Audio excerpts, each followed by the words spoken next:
Si Gideon ay isang miserableng tauna na natanggal sa partido ng bayani dahil sa pagiging ganap na walang silbi. Ngayon nasira siya ay umalis ng bansa upang maging isang legal na nagbebenta ng droga ngunit ang lahat ay nagbabago kapag ang isang mainit na prinsesa ay nagmakaawa na lumipat at binabayaran ang kanyang kabaitan sa pamamagitan ng pagiging freaky.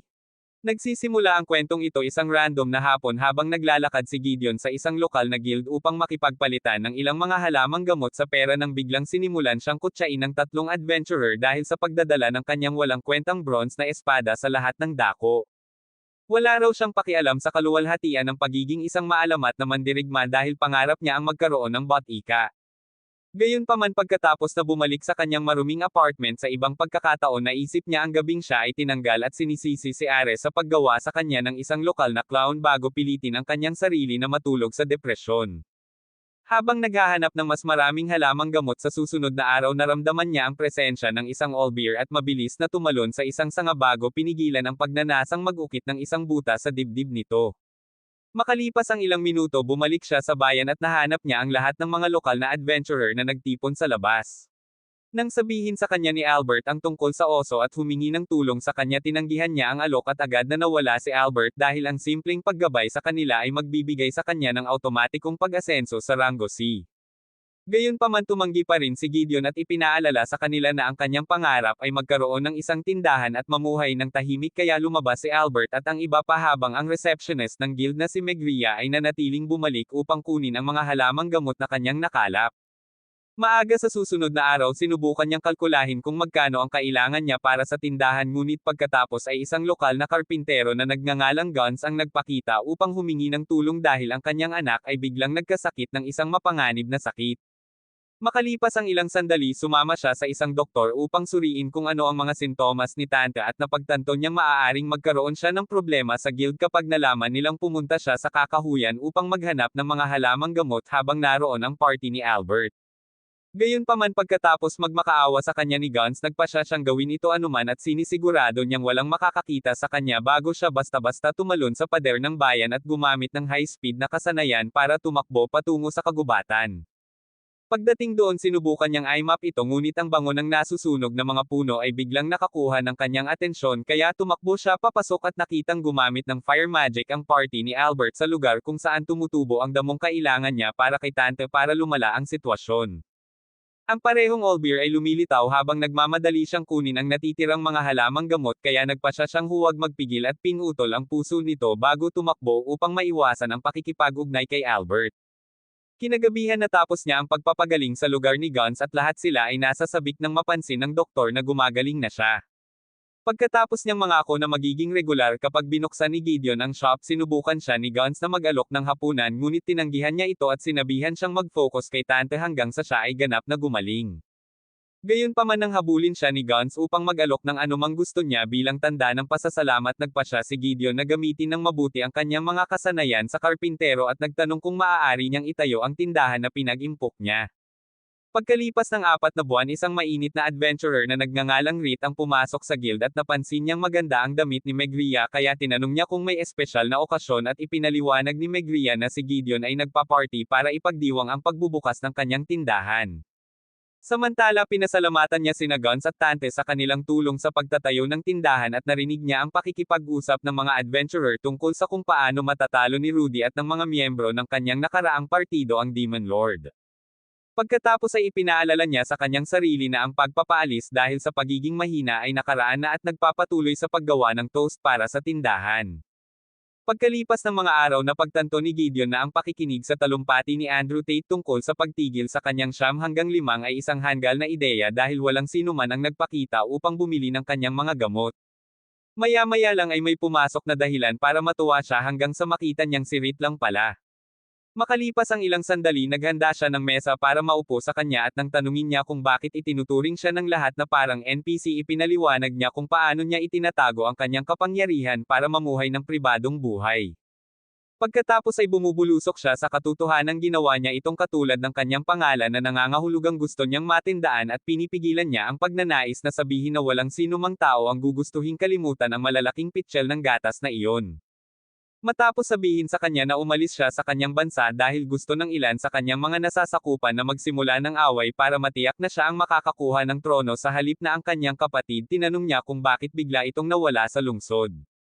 Pagkatapos ay ipinaliwanag niya kung paano siya sinaktan ng mga tagapagmana noong gabing iyon at nawala ito sa kanya dahil gumugol siya ng maraming taon upang matiyak na ang kanilang partido ay lumago sa kung ano ito sa kasalukuyan.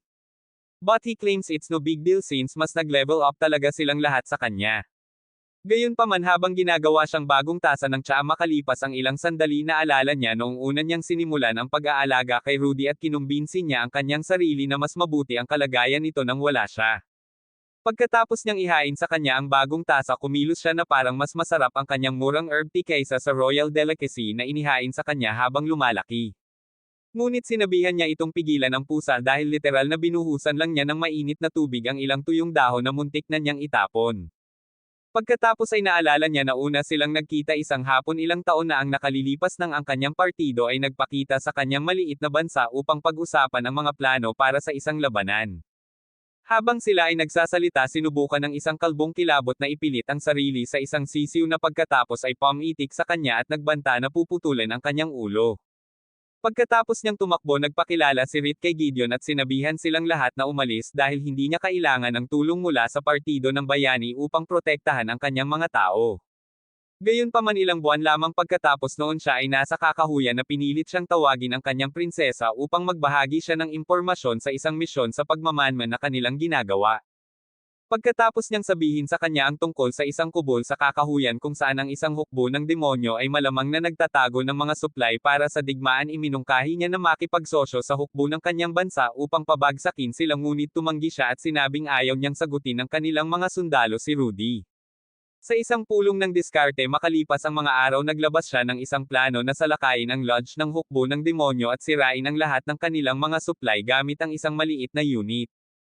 Habang ang kanyang amo na si Gaius ang mamumuno sa pangunahing hukbo sa isang labanan laban sa mga demonyo upang panatilihing magambala ang mga ito.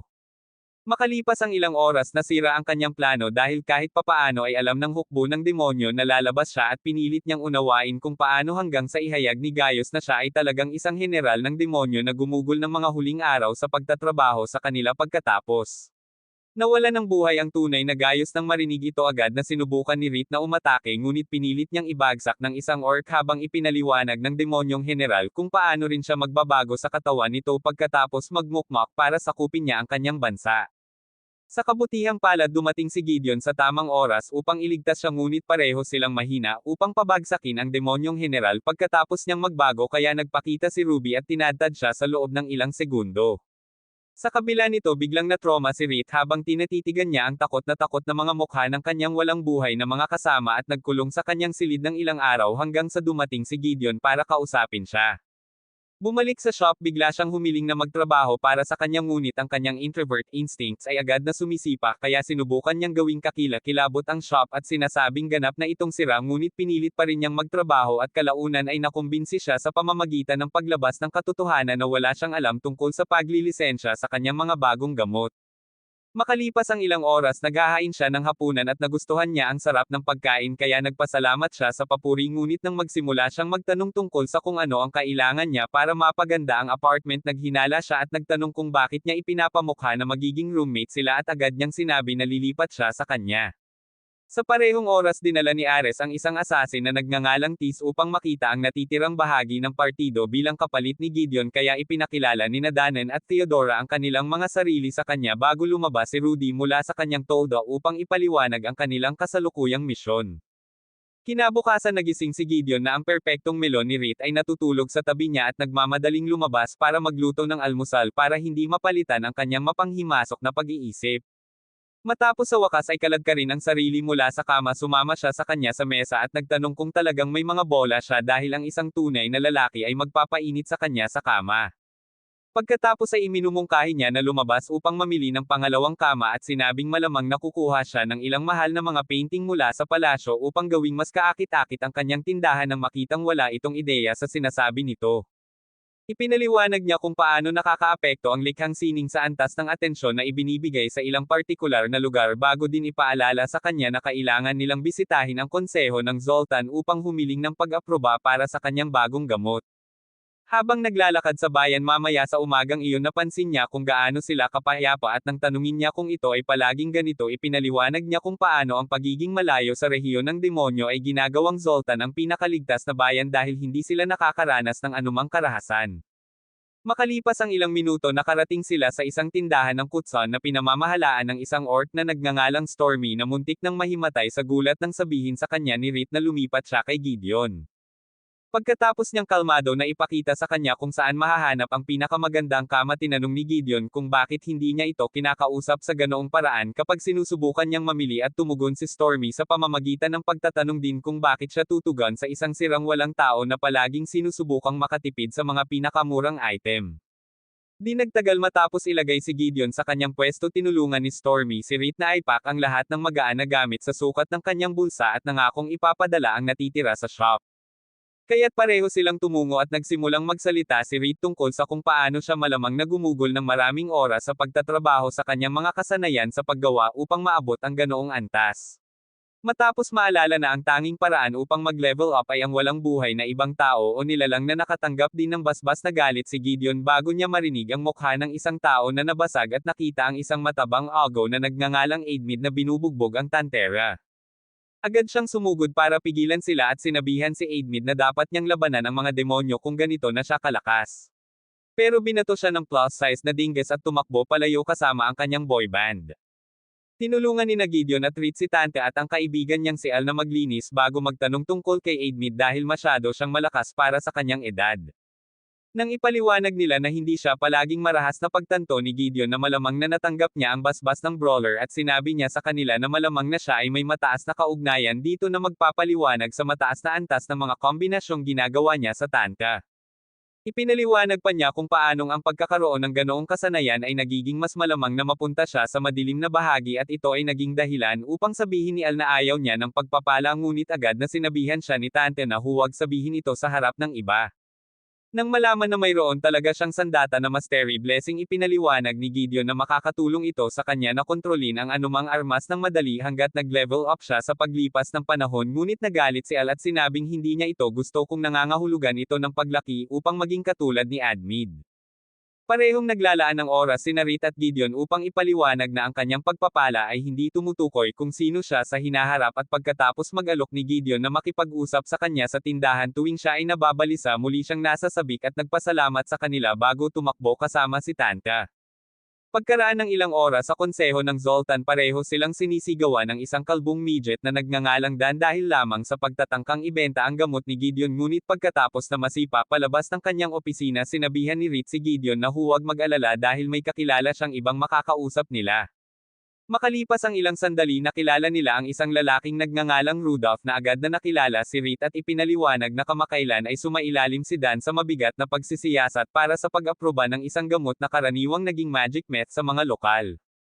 Pagkatapos niyang sumang-ayon na aprobahan ang gamot dahil lang sa relasyon nila ni Rit umalis ang mga lovebird at gumugol si Gideon ng ilang minutong pasasalamat sa kanya bago sila umuwi para pag-usapan kung gaano kititagumpay ang kanyang gamot.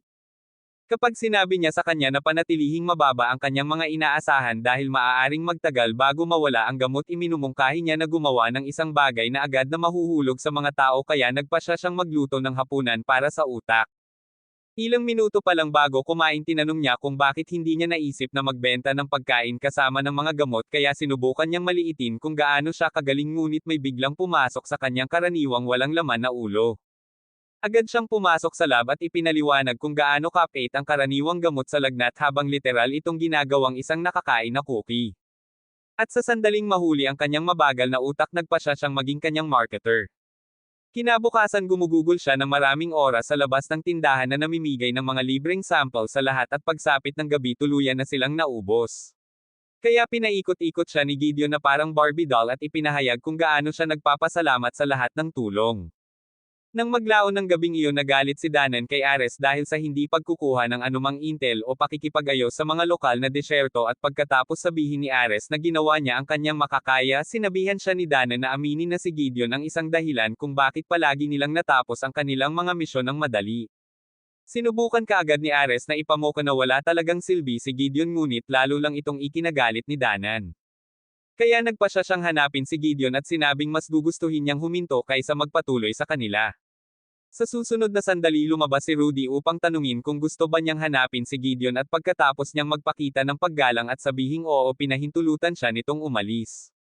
Makalipas ang ilang minuto sinabi ni Danen kay Theodora na maaaring hindi nabuhay ni Ares si Gideon at ipinaalala sa kanya ang isang dating miyembro ng partido na nagngangalang Urandrala na pinaghihinalaan ito at nakipag-away kay Ares nang sabihin niya sa kanila na umalis si Gideon.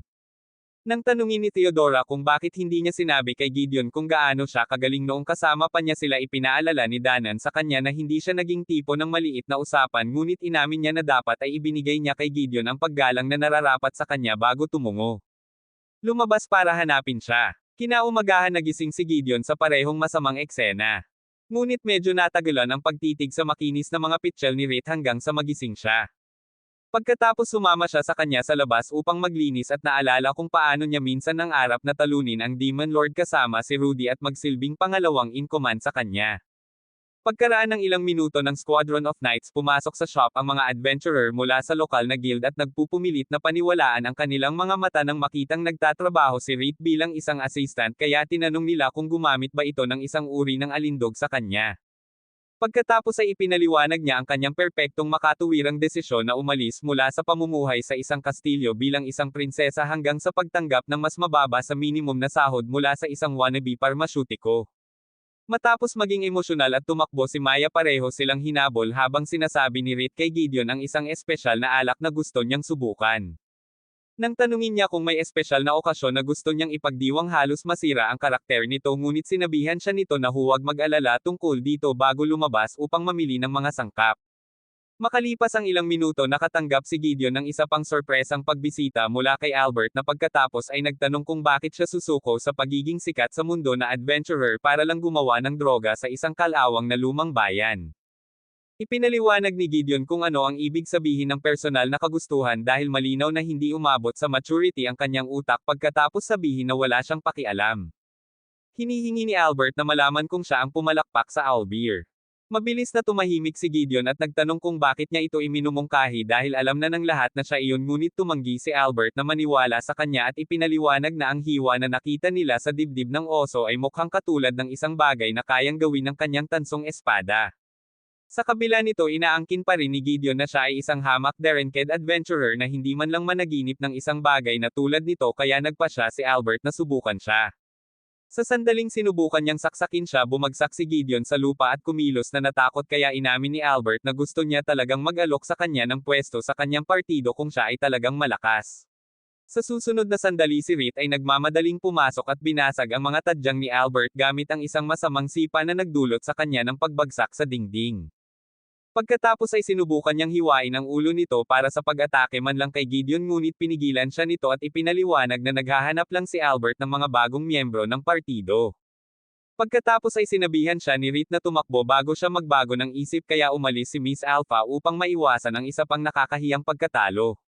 Sa sandaling iyon bumalik si Rit sa kanyang karaniwang estado at tinanong si Gideon kung bakit siya palaging naglalaro ng mabuti kaya sinabi niya sa kanya na walang dapat ipag-alala dahil lalaban sana siya kung magiging seryoso ang mga bagay. Pagkatapos ding sabihin sa kanya na si Albert ay ang nag-iisang berenked adventurer na nagpapahalaga sa kanya sa bayan ipinakita niya sa kanya ang alak na nalaglag niya sa galit at nagmumungkahi na lang na tumuon dito. Makalipas ang ilang oras ibinahagi niya ito sa kanya para sa hapunan at ipinaliwanag na gusto niya talagang ipagdiwang ang lahat ng nagawa nila nitong mga nakaraang araw nang ipaalala niya sa kanya na kailangan pa nilang kumuha ng bathtub. Nangangako siyang tapusin ito sa tulong ni Guns bago siya kumbansihin na subukan ang paborito niyang sauna dahil pupunta siya doon bukas. Kinabukasan pinagsisisihan niya ang pag-iisip tungkol dito dahil nagpa siya sina Guns at Stormy na hamanin siya sa isang endurance battle dahil pareho silang humalili sa pagtawag sa kanya ng isang wus dahil hindi man lang niya sinubukang maging freaky kay Rit. Nagpa siya siyang huminto sa paglalaro at ibinaba ang tuwalya upang ipakita ang kanyang anaconda bago painitin ang init hanggang sa matuno ang utak ni Guns. Ilang sandali pa isang mainit na duwende na nagngangalang Oprera ang naglagay ng malamig na tuwalya sa kanyang ulo upang iligtas ang natitira dito bago nilang lahat tanungin si Zeph kung bakit wala na siyang customer gaya ng dati. Pagkatapos niyang sabihin sa kanila ang tungkol sa isang bagong magarbong sauna na lugar na nakaagaw ng atensyon ng lahat nangako silang mananatiling tapat sa kanya kahit ano pa ang mangyari at mag-order ng dobleng round ng beer para matiyak na maibebenta niya ang natitira. Gayunpaman bumalik sa bahay makalipas ang ilang oras sinubukan ni Rit at Oprera na mag-isip ng isang bagay upang mapanatili siya sa negosyo.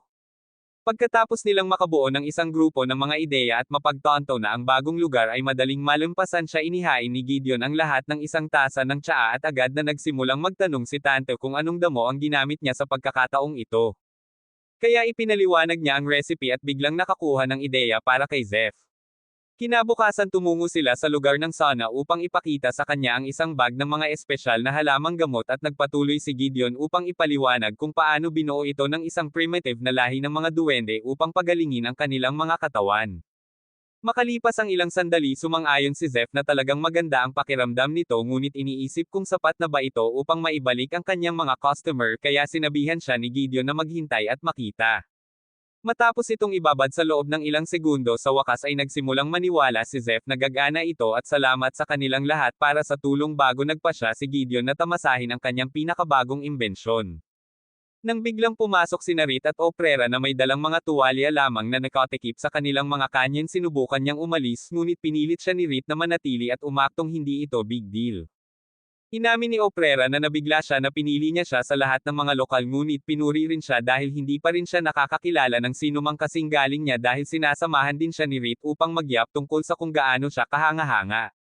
Ang init na sumanib sa mga epekto ng pagiging malapit sa mga hotties ay sumisingaw sa kanyang huling natitirang mga selula ng utak dahilan upang siya ay mahimatay sa harap ng mga ito. Pagkaraan ng mga araw nagpupumilit si Zeph na makipagsabayan sa lahat ng mga lokal na sinusubukang maranasan ang Magic Sauna habang si Gideon at ang mga lalaki ay nagsimula ng isa pang paligsahan hanggang sa pumasok si Oprera upang sumigaw sa kanila at sa huli ay nakita niya ang mga birding cake ni Stormy pagkatapos niyang mamatay. Makalipas ang ilang oras nagpaalam sina Gideon at Rit sa pamilya ni Gunn bago niya biglang sinabi sa kanya na bumili din siya ng alak noong isang gabi dahil nakaugalian na niya ito. Hometown para pagsaluhan ito ng mag-asawa pagkatapos ng kanilang honeymoon. Sa kabila ng pag-alam na hindi sila malapit doon nagpasya si Gideon na hayaan siyang magpatuloy na mamuhay sa maling akala kaya magkasama silang umuwi. Samantala tuluyang nawala ito pabalik ni Ares sa kampo ng disyerto dahil wala pa rin silang pag-unlad kaya lumapit si Theodora kay Tisa at nangako na sila ay dating isang perpektong party bago nagtaka kung bakit walang nagawa si Rudy noong unang umalis si Gideon. Pagkalipas ng mga araw narinig ni Gideon na may kumakatok habang nakikipag-set up kay Rit kaya pumunta siya upang tingnan ito at nakahanap ng isang pangkat ng mga opisyal. Nang utusan siya ng isang lalaking nagngangalang Galentine na ilabas si Rit bigla siyang sinabihan ni Gideon na ipagpatuloy ang paghihintay sa araw hanggang sa magpasya itong lumapit at makipag-usap sa kanila kaya lumapit si Galentine para takutin siya. Gayunpaman nanindigan si Gideon sa negosyo na may matamis na ngiti upang idagdag ang cherry sa itaas kaya napagtanto ni Galentine na ang pagkakaroon ng pangit na peklat ay parang mahirap lang sa mga nobelang fantasy at pumayag na hintayin siya. Bumalik si Gideon sa loob para sabihin kay Rit at nagpasya siyang maghintay pa sila ng mas matagal para lang ma-charge niya ang kanyang social battery. Nang sa wakas ay lumabas na siya para marinig ang mga ito, pumasok ang isang messenger mula sa Thieves Guild upang salubungin si Gideon at inalok siya ng isang napakamahalagang barya ng Elven kapalit ng paglalaglag kay Rit. Nangako rin siya na bibigyan siya ng walang katapusang supply ng makapal na mga bodies upang pasayahin siya ngunit tinanggihan ni Gideon ang alok at sinabing si Rit ay nagkakahalaga ng higit pa sa isang barya na kayang iset up siya habang buhay. Nakapagtataka tinanggap ng messenger ang kanyang pagtanggi ng hindi nag-abala at umalis tulad ng pagkawala ni Rit dahil sa hindi mabilang na mga alok na ginawa ni Galentine at ng iba pang mga opisyal upang maibalik siya bilang isang adventurer. Matapos sabihin na mayroon siyang panghabang buhay na kontrata para magtrabaho sa shop at nangakong aalis siya kasama si Gideon kung mapalayas nila siya sa bayan bumalik siya sa loob at humingi ng paumanhin sa pagiging maingay.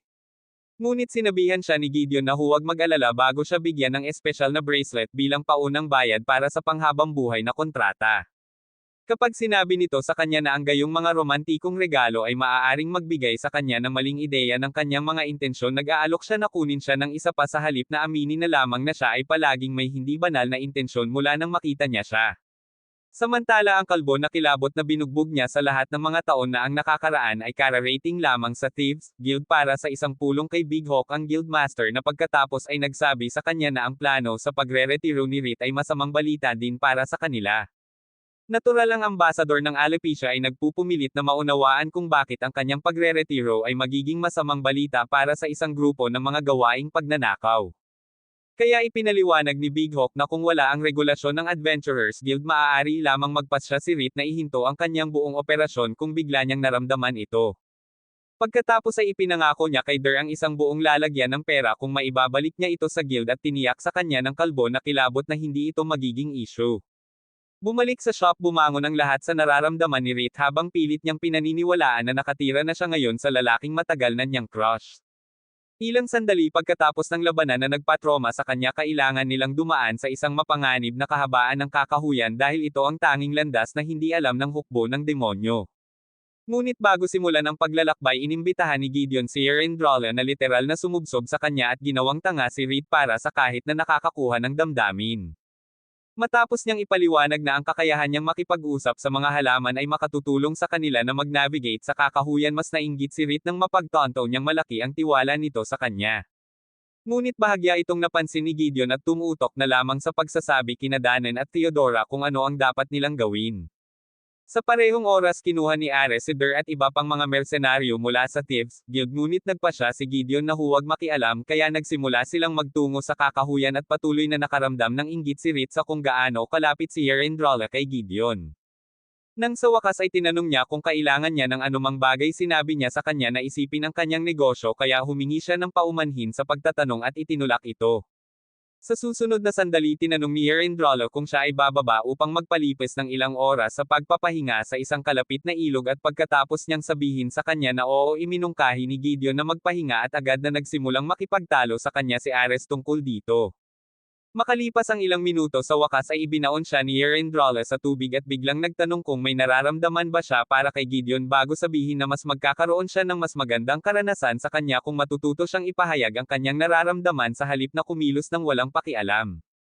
Sa tuwing sinusubukan niyang suriin siya pagkatapos magpasalamat sa kanya para sa payo tinanong ni Reed kung mayroon din ba siyang nararamdaman para sa kanya ngunit ipinaliwanag ni Erendrala na matagal na siyang nagpasya na huminto sa pakikipagrelasyon sa mga tao dahil ang kanyang napakahabang buhay ay nangangahulugan na silang lahat ay babalik sa kanilang mga ninuno bago siya makalampas sa yugto ng honeymoon. Ipinaliwanag pa niya kung paanong ang pagkakaroon ng sariling kapangyarihan ay nangangahulugan na siya ang magiging mas mahusay na kapareha para sa kanya dahil sinasamantala ng lahat ang kanyang kakayahan para sa kanilang pansariling pakinabang. Ilang sandali pa ipinagpatuloy nila ang paglalakbay sa kakahuyan ngunit nang malapit na silang makarating sa labasan pinigilan sila ni Erendrala at naramdamang papalapit ang mga demonyong scout. Nalaman agad nilang lahat na nagbenta ng intel si Der sa kanilang misyon sa mga demonyo kaya sinubukan ni Ares na magbigay ng dahilan upang mabawi ang kanyang kawalan ng kakayahan. Ngunit sinabihan siya ni Gideon na iligtas ito bago tanungin sina Rudy at Reed kung maaari nilang lusutan ang kawan ng mga demonyong paparating. Kaagad na sinabi ni Reed na masyadong mapanganib na mag-pull off ngunit sinabi sa kanya ni Rudy na magtiwala sa kanyang plano at hiniling si Erendrala na sumama sa kanya. Nang marinig ito sinubukan siyang pigilan ni Reed na umalis at sinabing ito ay isang masamang ideya hanggang sa sinabihan siya ni Rudy na huwag nang tanungin ang kanyang mga utos. Nangako si Gideon kay Reed na magiging okay siya kaya umalis siya kasama si Rudy at patuloy na nagdasal para sa kaligtasan nito bago sila makalapit sa kawan ng demonyo. Noon lang sinabihan siya ni Rudy na tumalikod at gaya ng dati sinubukan niyang makipagtalo tungkol dito. Ngunit hindi siya pinansin ni Rudy at nagpatuloy sa pagbabawas ng buong kawan sa loob ng ilang minuto na naging sanhi upang mapagtanto ni Reed na hindi siya sapat na lakas upang magsilbi bilang isang backup.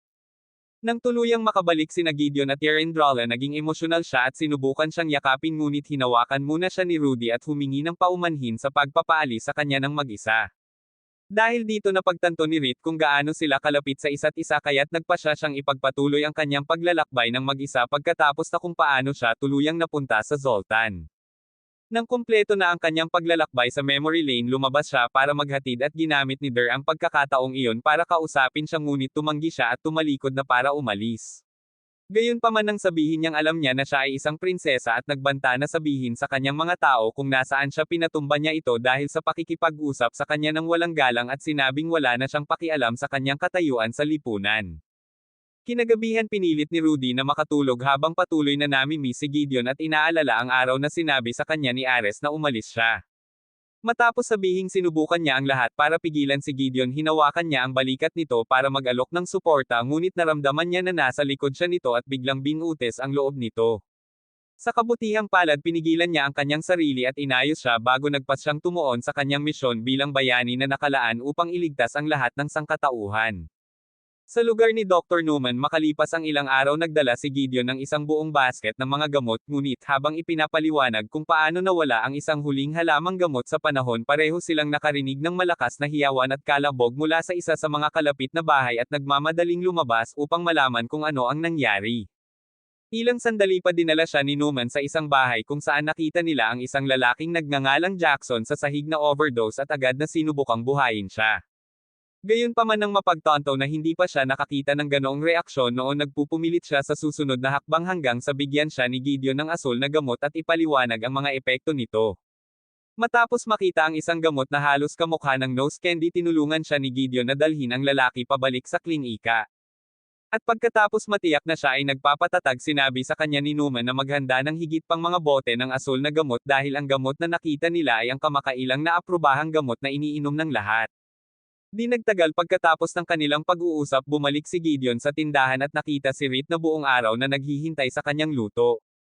Kaya dali-dali siyang sumubo ng omelette rice bago ikwento sa kanya ang lahat.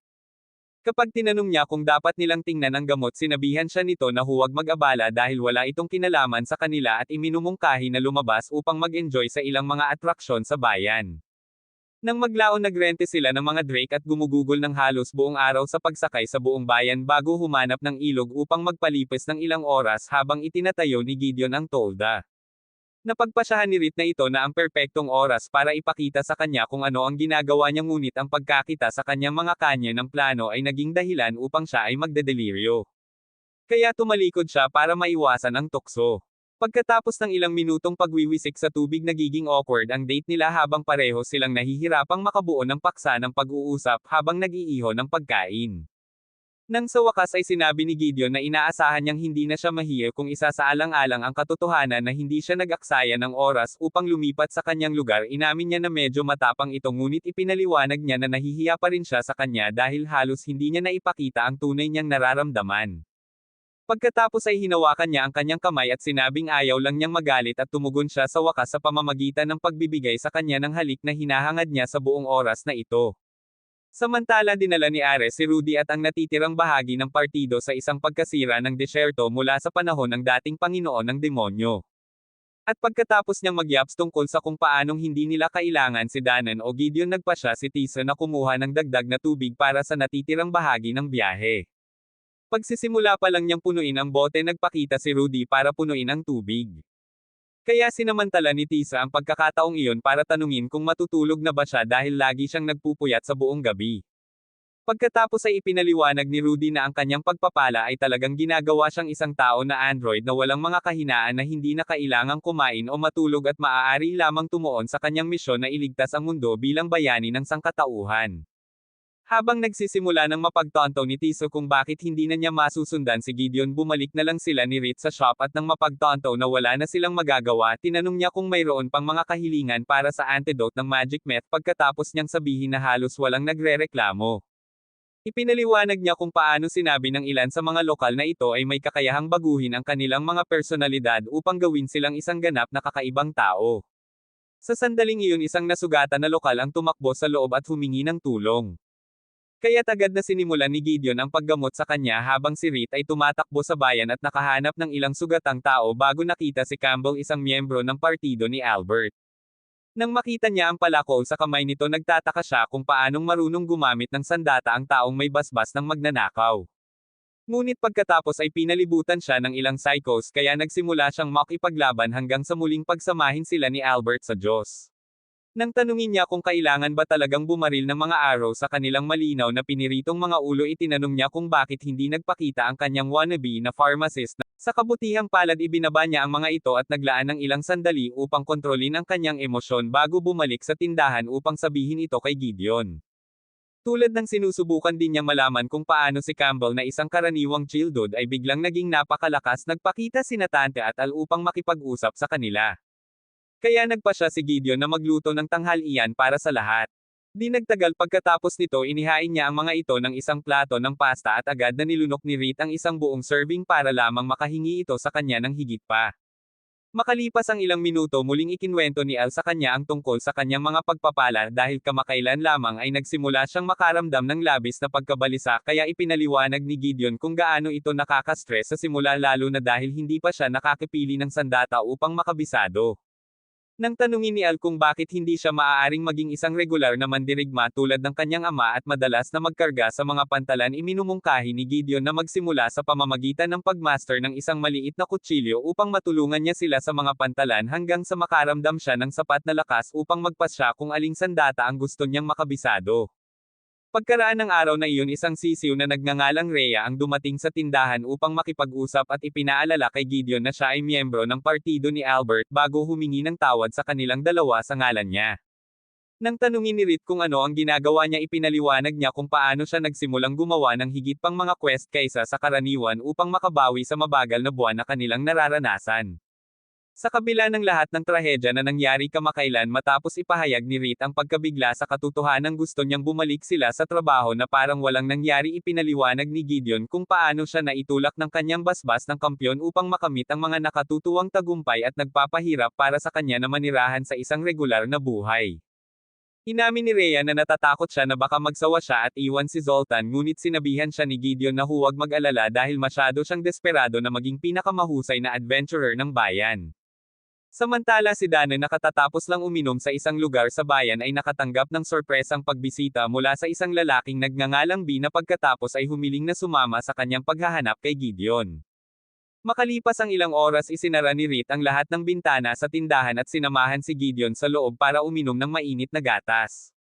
Pagkatapos ay tinanong niya kung may ideya ba siya kung ano ang pinag-isipan ni Rudy at ng iba pa kaya sinabi niya sa kanya ang lahat tungkol sa mga kamakailang pagtanggal ni Rudy at sinabing hindi nila kailangang mag-alala tungkol sa kanya.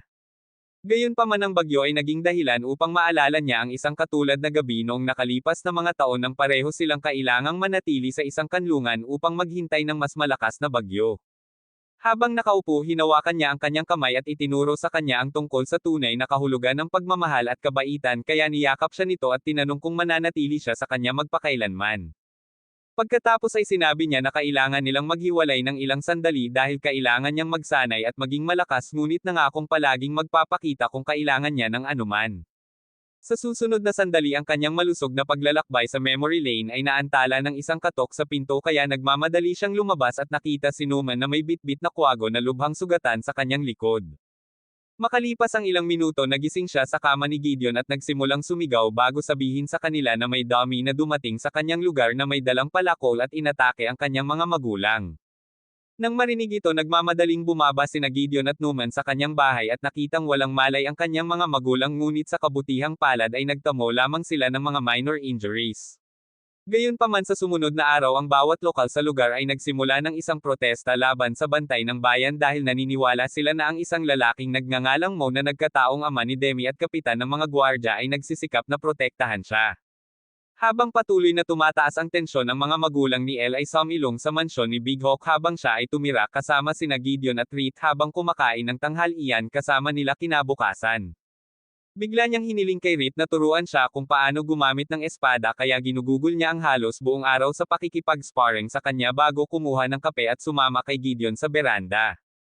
Pagkatapos magsalita tungkol sa kung gaano kadaling ituro ang mga pangunahing kaalaman sinabi niya kay Gideon ang tungkol sa kanyang Panginoon at lahat ng mga aral na natutunan niya tungkol sa pakikipaglaban bago itanong kung kaya niya ba talagang gawin ito para sa lahat. Pagkatapos ay sinabihan siya ni Gideon na maniwala pa sa sarili at nang hawakan niya ang kamay nito para pasalamatan siya nagpakita si Gon kasama si Nao para sabihin sa kanila na biglang kinuha ng bantay ng bayan si Tonto. Matapos nilang ipaliwanag kung paano tumanggi ang mga gwardya na makita siya ni Nito o sino man dinala ni Gideon ang lahat sa opisina ni Galentine upang humingi ng liham na humihiling ng magkasanib na pagtatanong sa mga gwardya. Nang makitang sinusubukan niyang bawiin si Reed pumayag si Galentine at pumirma sa sulat kaya agad itong dinala ni Gideon sa mga gwardya na nakilala si Reed at tumakbo sa loob para ipaalam kay Mon. Ilang sandali pa lahat sila ay pumasok sa kanyang opisina at pagkatapos na makasama muli si Tonto sinabi ni Nito kay Mon na laktawan ang lahat ng maliit na usapan upang malaman nila kung ano ang nangyayari. Pagkatapos ay nagsimula siya sa pamamagitan ng pagpapaliwanag kung paano sinabi ng ilan sa mga gwardya na maaaring hindi nagsinungaling ang mga tao ni Al-Qaedemi at nang ipaliwanag ni Gideon ang di umano'y ginawa niya sa mga magulang ni Al iminumungkahi ni Mo na maaaring mali sila tungkol dito. Agad na sumabog si Al sa kanyang mukha at sinabing ito ay talagang isang demi kaya ipinaliwanag pa ni Mo na sinusubukan lang niyang makuha ang ilalim ng mga bagay dahil walang saysay para sa isang demi na biglang atakihin ang kanyang mga kamag-anak gamit ang palakol at magdulot lamang ng mga maliliit na pinsala. Sa sumunod na sandali sinabi rin ni Tonto na maaaring hindi ito si Demi dahil bigla siyang nagpakita para humingi ng tawad ilang araw bago ang insidente at may binanggit tungkol sa kanya nagpupumigla sa kanyang basbas bago nangakong gagaling upang matupad niya ang kanyang pangarap na protektahan ang lahat bilang bahagi ng Bantay Bayan.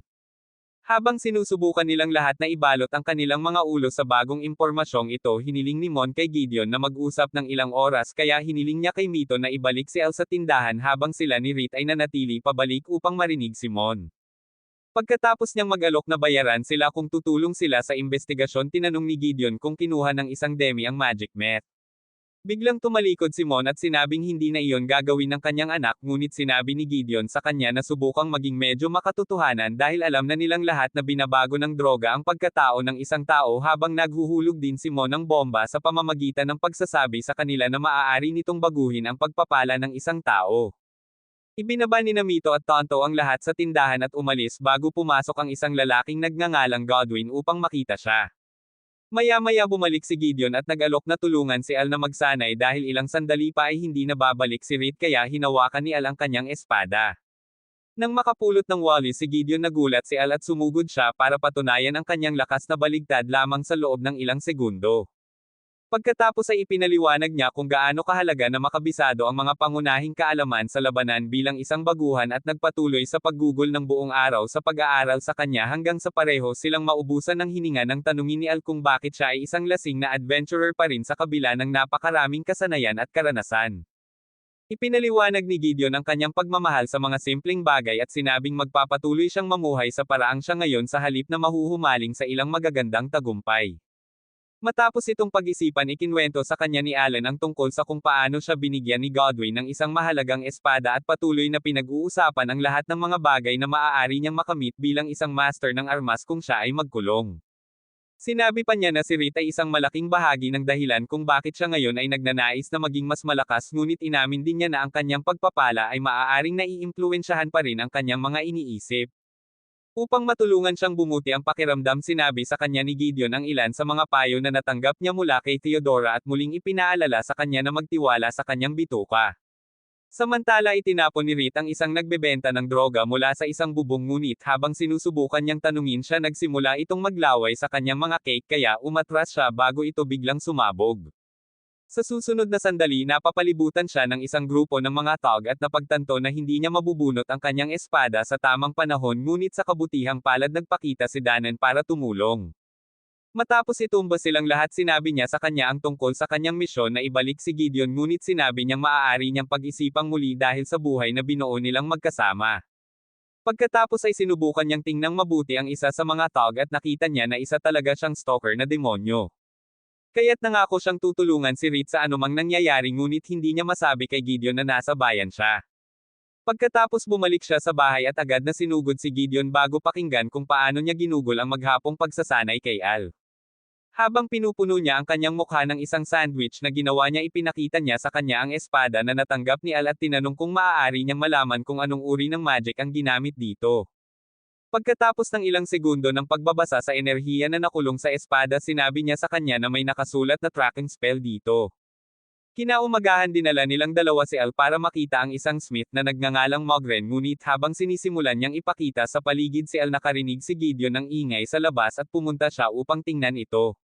Pagkatapos makinig sa mga nagprotesta nakita niya sina Maya at Kaidi na nagpapaliwanag kung paano naging masyadong abala ang bantay ng bayan sa pagharap sa maraming protesta upang maayos na maimbestigahan ang mga kamakailang pag-atake. Noon lang nakita nilang sinusuportahan ni Oliver ang mga nagprotesta kaya nakiusap sina Kaidi at Maya kay Gideon na makipag-usap sa kanya. Samantala kakapasok lang ni Rudy at ng iba pa sa mga guho na naglalaman ng sandata ng dating Demon Lord ngunit nang makasalubong nila ang isang napakalaking demonyo pinapunta ni Theodora si Tisa upang hanapin ang sandata para makapag-focus sila sa pagkatalo nito. Sa sandaling umalis siya lumapit si Rudy hanggat maaari para lamang masiyahan ang kanyang pagkamausisa sa demonyo at pagkatapos niyang ipakilala ang kanyang sarili na may masasakit na hiwa sa mukha nito si Theodora ay sumugod gamit ang kanyang sibat upang pigilan ito. Si Ares sa kabilang banda ay muntik ng mag-number 2 dahil naparalisa siya ng takot ngunit hinawakan ni Rudy ang espada ng demonyo sa lugar at pinagsama ang kanyang pag-atake kay Theodora para mapababa ito. Pagkatapos ay sinabi niya kay Ares na huwag umasa na sila ang kanyang mga yaya dahil si Gideon ang may pananagutan sa pagtatanggol sa kanya noong nasa party pa siya. Sa kabila ng pag-unawa sa kanyang pagkakamali kinumbinsi ni Ares ang kanyang sarili na kasalanan ni Danan at Yerandrala ang lahat bago ipakita sa kanila ni Tisa ang sandata na lumalabas na isang gunship. Ilang minuto pagkatapos nilang lumipad tinanong ni Tisa si Rudy kung may partikular na lugar na gusto niyang puntahan ngunit ipinaalala ni Rudy sa kanya na ang tanging pagpipilian niya ay ang sundan ang landas ng tadhana. Noong gabing iyon sa wakas ay nakuha ni Gideon at Rit ang kanilang king-size na kama mula kay Stormy kaya sumama siya sa kanya para sa isang sesyon ng yakap ngunit nagpasya silang dalawa na dalhin ang kanilang relasyon sa susunod na hakbang. Gayunpaman nang magsimulang ipakita ni Gideon ang kanyang mga ginintoang guwantes narinig nilang may nagtiptoe sa pasilyo at napagtanto na malamang na palihim na bumaba si Al para kumuha ng tubig ng mag-isa upang maiwasang magdulot sa kanila ng anumang stress. Upang matiyak na hindi niya maririnig ang mga ito na gumagawa ng hindi banal na tunog nagpasya si Gideon na muling i-schedule ang kanilang pag-eehersisyo sa kwarto para sa isa pang gabi. Kinabukasan pumasok si Rit sa bayan na may balabal at mabilis na napalibutan ni Der at ilang goons na sa tingin niya ay si Al. Sa sandaling ihulog niya ang balabal at ihayag na kinuha niya ang espada upang malaman kung sino ang sumusubaybay kay Al inatake siya ng lahat ngunit madali niyang pinatulog silang lahat bago ang huling goon ay nag-transform sa isang palakol na demonyo. Pagbalik sa tindahan narinig ni Al na may kumakatok sa pinto at sinabi sa kabalyerong nanunood sa kanya na malamang ay si Godwin na naman ito ngunit hindi pinansin ng kabalyero ang kanyang mga babala at binuksan ang pinto. Pagkatapos ay sinabi sa kanya ni Godwin na mayroon silang mahalagang misyon kasama si Big Hawk at nang subukang lumaban ni Al isang misteryosong tog ang humawak sa kanyang braso. Di nagtagal pagkatapos nito itinapon nila siya sa harap ni Big Hawk na pagkatapos ay nagpapaalala sa kanya na ang lahat ng mga species na hindi tao sa Zoltan ay palaging tinatrato bilang mga outcast. Ipinaliwanag niya kung gaano hindi patas na kailangan nilang harapin ang pamumuhay na pinilit sa kanila ng kanilang mga pagpapala at sinabing gumawa siya ng solusyon. Gamit ang magic met nang makita ni Big Hawk ang nakakaintriga na hitsura sa mukha ni Al inamin ni Big Hawk na siya ang nasa likod ng lahat at ipinaliwanag niya kung paano niya ginawa ang droga mula sa puso ng 50 palakol na demonyo para lamang makatanggap siya ng bagong regalo at makapag-ukit ng bagong kapalaran para sa kanyang sarili. Matapos sabihin na ang kanyang bagong misyon ay ang kunin si Zoltan humingi siya ng tulong kay Al bago sabihin sa mga gwardya na dalhin si Edimi na pagkatapos ay humingi ng paumanhin para sa pag-atake at sinabing uminom lamang siya ng gamot upang maging mas mahusay na bantay.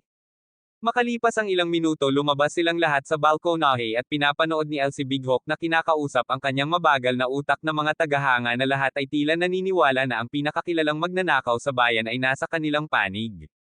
Matapos pilitin ng dalawang peking kabalyero na iikot ang isang kasinungalingan tungkol sa kung paano sila nagtrabaho kasama si Moen upang panatilihing nakatago si Edimi inabot niya kay Al ang isang kutsilyo at sinabihan siyang pasiglahin ang kanilang revolusyon sa pamamagitan ng pagpapadala sa kanyang dating kaibigan sa kalawakan.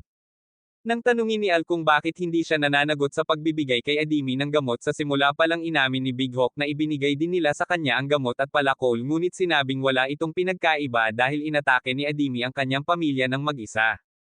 Pinaalalahanan din niya si Al na sa pamumuhay ng isang taong may bahagyang mas mataas na pagpapala ay magpapalakas sa kanya. Kaya pumunta si Al kay Edimi ngunit pinutol ang lubid sa halip na ulo. Sa sandaling iyon naglabas si Godwin ng palakol at ipinaliwanag kung paanong ang pagtingin lamang dito ay magti-trigger ng isang mamamatay tao na layunin sa Edimi kaya inihanda ni Al ang kanyang sarili para sa isang labanan. Gayunpaman sa sandaling makuha ni Edimi ang palakol pinutol ito ni Gideon sa kalahati at pinatumba si Godwin bago hinawakan ang mga lalaki at umalis. Pagkaraan ng ilang sandali binigyan niya si Edimi ng isang gayuma upang sugpuin ang kanyang marahas na pag-uudyok at ipinangako sa kanila na hindi sasabihin sa isang kaluluwa ang tungkol dito dahil itinuturing ito ng simbahan na hindi banal. Nang biglang sumulpot si Boyce ipinaalala ni Gideon sa kanya ang planong kanilang naisip at pinaalis siya kasama ng mga lalaki bago lumabas upang makita sina Big Hawk at Albert na naghahanap sa kanya sa buong bayan. Nang makita siya umatake si Albert ngunit madaling nalabanan ni Gideon ang bawat welga at itinulak siya pabalik. Pagkatapos ay napagtanto ni Albert na ang nangyari sa tindahan ay pawang gawa lamang at nagtataka kung gaano siya kalakas ngunit hindi siya pinansin ni Gideon dahil napagtanto niya lang na ang demonyong espada na ginagamit niya ay nangangahulugan na siya ay nagpeke ng kontrata. Sa susunod na sandali isang demonyo na nagngangalang Belial ang nagpahayag ng kanyang sarili at ipinaliwanag na kinuha niya ang katawan ni Big Hawk dahil siya ay masyadong desperado na maging hari ng Zoltan. Gayunpaman dahil ang mga tao ng Zoltan ay masyadong tamad at mabagal na tulungan siyang makamit ang kanyang layunin ng mas maaga nakipagkontrata rin siya kay Albert. Nang tanungin ni Gideon si Albert kung talagang pumikit siya sa lahat ng mga kamakailang pag-atake dahil sa kanyang pagnanais na lumakas sinabi ni Albert na kinakailangang magkaisa ang mga tao upang silang lahat ay makasama sa pakikipaglaban ni Rudy sa demonyong Panginoon. Matapos ihayag ang kanyang pangarap na sumali sa partido ni Rudy at gumawa ng kanyang marka sa mga aklat ng kasaysayan sinabihan niya si Gideon na pumili sa pagitan ng pagsanib puwersa sa kanya o magkaroon ng isang epikong tunggalian hanggang kamatayan. Gayunpaman nang biglang pinalibutan siya ng mga kabalyero mula sa mga tanod ng bayan ipinaalala ni Gideon na hindi siya kailanman naging desperado para sa pagpapatunay o mga nagawa. Nang marinig ito tumanggi si Albert na tanggapin na siya ay arestuhin tulad ng karaniwang tao kaya sinubukan niyang salakayin si Gideon para lamang maputol ang kanyang kamay. Sa susunod na sandali ay sinimulan niyang imulat ang kanyang mga mata habang ang masakit na katotohanan na si Gideon ay palaging mas malakas sa wakas ay tumama. Ramdam ang sakit sa kanyang boses inamin ni Gideon na gusto niyang maging bayani siya ng bayan dahil walang ibang nagsumikap na gaya niya para makamit ang layuning iyon. Samantala nakarating lang sina Adimi at Al sa mansyon ng Big Hawk kung saan ang lahat ng mga lokal ay nagtitipon pa rin at pagkatapos na buhatin sila ni B mula sa lupa gamit ang flight magic pareho nilang ipinaliwanag ang lahat ng nangyari at tinitiyak sa lahat na hindi na kailangang makipag-away dahil sila ay nakagawa na. Kinagabihan naligo sina Gideon at Reed sa kanilang bagong paliguan at nang lumapit siya para makita kung handa na ba siya para sa yugto ng honeymoon nakipag-ugnayan siya sa kanyang freak ngunit nagpa siya siyang magpalipis ng gabi na nagpapaliwanag kung gaano niya ito kamahal sa halip na ipakita ito gamit ang kanyang magnum. Sa bilangguan ng bayan makalipas ang ilang sandali biglang nagpakita si B upang makita si Belial na pagkatapos ay napagtanto na siya talaga si Shinsendan. Matapos mabilis na hawakan ang kanyang lalamunan para pigilan siya sa pagdadaldal nagtanong si Shinsendan kung bakit niya ipapakilala ang mga tao sa Devil's Blessing ang magic meth na ginamit niya para mag-brainwash kay Adimi. Pagkatapos ay sinabi ni Belial na ginawa niya ito dahil sa kanyang pagkamuhi sa demonyong Panginoon at lumabas sa kanyang selda bago subaybayan si Albert at hinikayat siyang sumang-ayon sa isang bagong kontrata. Kinabukasan pinuntahan ni Gideon at Reed si Al dahil nagawa niyang magsimula ng sarili niyang party para lumakas. Paglubog ng araw ding iyon pumunta sina Belial at Albert sa kampo ni Rudy sa desyerto upang magbahagi ng panukala. Maaga sa susunod na araw nag-free si Ares sa pagkabigla nang makita ang airship na malayo sa ulap kaya tinanong niya si Theodora kung may nagnakaw nito habang sila ay natutulog. Nang sabihin niya sa kanya na tinalikuran sila ni Tis at Rudy nabigla siya at nagtanong kung paano sila mabubuhay nang wala ang kanyang magic ngunit sinabi niya sa kanya na mag-alala tungkol sa kanyang sarili at pumasok sa loob. Sa sandaling iyon napagtanto ni Tis na siya ay nawala mula sa pagiging isang kinatatakutang mamamatay tao tungo sa isang driver ng bangka kaya tinanong niya si Rudy kung bakit sila pupunta sa Zoltan pagkatapos sabihin na kailangan niyang kumuha ng mas maraming doses ng isang mahalagang gamot. Naalala ni Rudy ang gabi ng sumumpa si Belial na kakampi siya at ipinaliwanag kung paano mababawasan ng magic meth ang mga epekto nito. Pagpapala at tulungan siyang mag-level up sa pamamagitan ng pagpalakpak sa sinumang kaaway anuman ang kanilang antas. Nang bigla niyang ibuhos ang kalahati ng buong bag sa kanyang lalamunan halos mawala ng kontrol sa pantog si Belial dahil nag-iwan siya ng ilang detalye ngunit gaya ng dati ayos lang siya. Bumalik sa airship hiniling niya kay Tis na maging kanyang kasama sa paglalakbay at ipinaliwanag ang kanyang plano na makisama bilang isang karaniwang tao. Ngunit nalilito si Tis at nagtanong kung bakit siya ang pinili niya sa halip na Theodora o Ares kaya sinabi ni Rudy na ito ay dahil siya lamang ang nananatiling kalmado sa kanyang paligid sa kabila ng katotohanan na siya ay hindi kapani-pani walang makapangyarihan. Habang nakatuon si Tis sa pagpunta sa Zoltan sa lalong madaling panahon nagsawa na si Gideon sa naging mabagal na negosyo nitong mga nakaraang araw kaya dinalhan siya ni Rit ng isang tasa ng mainit na tsokolate at ipinaliwanag kung paano halos hindi lumabas ang mga lokal sa panahon ng taglamig. Gayunpaman dahil kailangan pa nilang kumita ng ilang uri ng kita nag-brainstorm si Gideon na lumikha ng isang bagong produkto ngunit nagtapos si Rit sa ideya ng isang beses at sinabi sa kanya ang tungkol sa isang pampainit ng kamay na ginamit niya sa palasyo noong taglamig. Nang maglaon kumuha si Gideon ng sample kay Gans at pagkatapos ng isang buong araw ng pagtiyak na nasubukan na ito ng lahat nakipagkita siya kay Rit pauwi. Pagkatapos ay humanap sila ng isang bench na mauupuan at pagkatapos matiyak na walang ibang nakakakita nagnakaw si Gideon ng halik upang manatiling mainit. Maaga sa susunod na araw ipinarode ni Rudy at Tis ang airship sa isang lugar sa kakahuyan ngunit pagkatapos magpalit ng damit ng mga tao inabot ni Rudy kay Tis ang kanyang espada at tumakbo papunta sa kakahuyan para kumuha ng mas mahina mula sa isang nayo ng Gotland. Di nagtagal pagkatapos nito nakarating sila sa tulay ngunit pinigilan sila ng isang lalaki na nagngangalang Otto upang humingi ng bayad kaya pinasok siya ni Rudy sa ilog upang maglinis ng landas para sa lahat. Di nagtagal pagkatapos nito dumating si Gideon sa parehong tulay kaya sinubukan ni Otto na tabyusan ang kanyang karangalan sa pamamagitan ng paghamon sa kanya para lang masuntok sa solar system. Makalipas ang ilang oras dinala ni Rudy ang isang napakalaking halimaw sa kakahuyan sa tarangkahan ng bayan at ipinaliwanag kung gaano kapanganib kung hahayaan niya itong gumala ng malaya. Upang maiwasan ang anumang labis na atensyon iminumungkahi ni Tis na maghanap ng isang inn na magpapalipas ng gabi at pagkatapos na maipasok si Rudy sa loob lumabas siya upang mag-scout sa bayan at humanap ng isang restaurant upang kumain ng hapunan. Pagdating doon nag-order siya at si Gideon na dumating ng ilang minuto bago humingi ng stool kay Oprera para mapalakas ang walang pakialam na Nijet.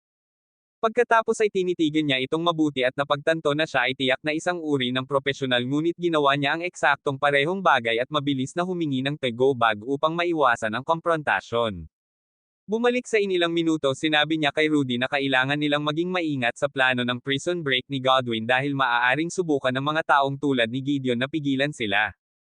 Kinabukasan nagtungo si Rudy sa bilangguan upang mangalap ng impormasyon at pagkatapos na isipin kung ano ang malamang na sabihin sa kanya ni Gideon na gawin sa sitwasyong ito lalo pa niyang namimiss siya at nagpas siyang tumigil sa wala upang makita siya muli. Samantala sila ni Rit ay nakatanggap lamang ng isang sorpresang pagbisita mula sa isang fairy dragon na pagkatapos ay dinala sila sa nayo ng Fae upang makita ang isang may sakit ngunit mainit na mahiwagang body na kilala bilang isang Archfey. Matapos suriin ang kanyang mga sintomas ipinaliwanag ni Gideon na nararamdaman niya ang mga epekto ng isang sumpa na nag-uubos ng mahiwagang enerhiya ngunit nalilito si Rit dahil isang Archfey ang dapat na nilalang na may pinakamaraming mahika sa lugar. Nang maglaon ng gabing iyon pumasok sina Rudy at Tis sa selda ni Godwin at sa una ay sinubukan niyang gumawa ng isang matigas na aksyon ngunit pagkatapos sabihin sa kanya ni Rudy na gumawa ng higit pang mga pagpapala ng Diablo sa kanyang karaniwang ekspresyon ipinangako niyang gagawin niya ang anumang gusto niya kaya dinala siya nito sa isang bakanteng bodega sa mga pantalan. Kinaumagahan nagpasya siyang kunin ang kanyang mga gamot dahil hindi niya mailantad ang kanyang sarili sa pamamagitan ng paggamit ng kanyang mga kakayahan sa pagpapagaling kaya sinabi sa kanya ni Tis ang tungkol sa isang botika na tila gustong-gusto ng lahat at nagmumungkahi na pumunta mula doon. Pagkaraan ng umaga nagpakita si Gon sa tindahan upang makakuha ng higit pang mga pampainit ng kamay at sinabi kay Gideon ang tungkol sa prison break ngunit pagkatapos ay pumasok si Rudy kasama ang karakter ni Tis at Break sa unang pagkakataon sa mga edad bago siya niyakap. Pagkatapos ng ilang minutong pagyakap umalis si Gon at tiniyak ni Gideon sa kanila na hindi siya magtatanong tungkol sa kanila bago magpakilala si Tis. Nang tanungin nila kung siya ay nag-iisa ipinaalala ni Gideon kay Rudy ang oras na nagtrabaho sila ni Rit upang makita kung naaalala niya ito ngunit nilaktawan niya ang mahabang pag-uusap upang sabihin ang lahat ng nangyari mula nang umalis siya sa party. Pagkatapos ay hiniling niya sa kanya na sumama muli sa kanila at nangakong siguraduhing hindi na siya makakausap ni Ares ng walang galang ngunit tinanggihan siya ni Gideon at ipinaliwanag na nakagawa na siya ng isang kamangha-manghang buhay kaya nagpasya si Rudy na lumipat din sa Zoltan. Sa sandaling iyon bumalik si Rit at natigilan sa gulat nang makita niya si Rudy kaya mabilis na nagtimpla ng tsaa si Gideon para mabawasan ang tensyon. Pagkatapos ay tinanong niya si Rudy kung bakit siya pumunta sa Zoltan kaya sinabi niya sa kanya ang tungkol sa kanyang misyon na makahanap ng isang tao bago sabihin na madalas niyang hinahanap siya dahil hindi nila kayang talunin ang Panginoon ng demonyo nang wala ang tulong niya. Nang marinig ito tinanong ni Reed ang kanyang mga plano ngunit sinabi niya sa kanya na huwag mag-alala sa kanyang pag-alis at tiniyak din ni Rudy sa kanya na walang magiging problema dahil lilipat din siya sa Zoltan. Pagkatapos ay bumangon siya para umalis at sinabi lang kay Gideon na mayroon siyang mahalagang gawain na dapat asikasuhin kaya pinaalalahanan siya nitong dumaan kung may kailangan pa siya bago hawakan ang kanyang ulo. Sa pagbabalik sa bahay panuluyan makalipas ang ilang sandali sinubukan ni Rudy na kunin ang kagalakan sa wakas na mahanap siya muli ngunit ang epekto ng kanyang mga pagpapala ay biglang sumisipa kaya't mabilis niyang nilamon ang isa pang doses ng mga pagpapala ng Diablo upang mapanatili itong kontrolado. Nang maglaon nakilala ni Reed si Gideon sa isang tulay at hiniling niya ang kanyang mga saloobin sa desisyon ni Rudy na manatiling malapit sa kanya sa halip na tumuon sa misyon kaya ipinaliwanag niya kung paano naging imposible ng kanyang kapalaran bilang bayani na maranasan niya ang isang normal na buhay. Kinagabihan tinitingnan ni T si Godwin at ipinaliwanag na magtatagal pa sila sa Zoltan ngunit agad niyang hiniling na alisin siya sa bayan dahil tiyak na ipapadala siya ng bantay ng bayan sa kalawakan kung mahanap nila siya. Di nagtagal pagkatapos noon bumalik siya sa ina at sinabihan si Rudy na pagkatapos ay nagpa siya na gumugol sa susunod na 2 araw na maghanap sa kanya ng isang lihim na taguan upang simulan niya ang paggawa ng gamot.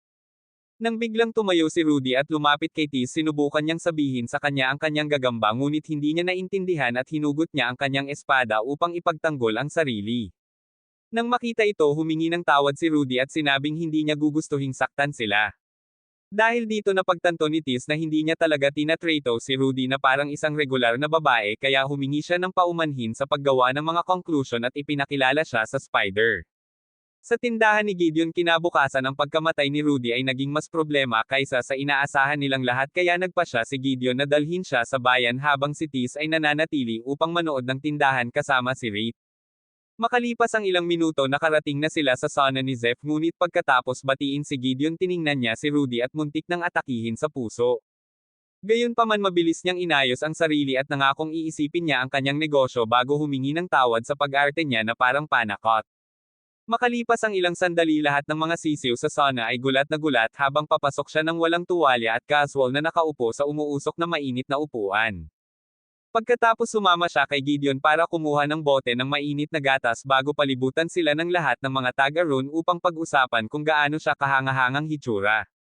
Sa pag-uwi sa ibang pagkakataon humingi siya ng paumanhin sa kanya para sa pag-iwas ngunit pagkatapos ay inamin niya na masarap sa pakiramdam na ipakita siya sa lahat at nagpa siya na dalhin siya sa palengke sa halip na dumiretso sa bahay.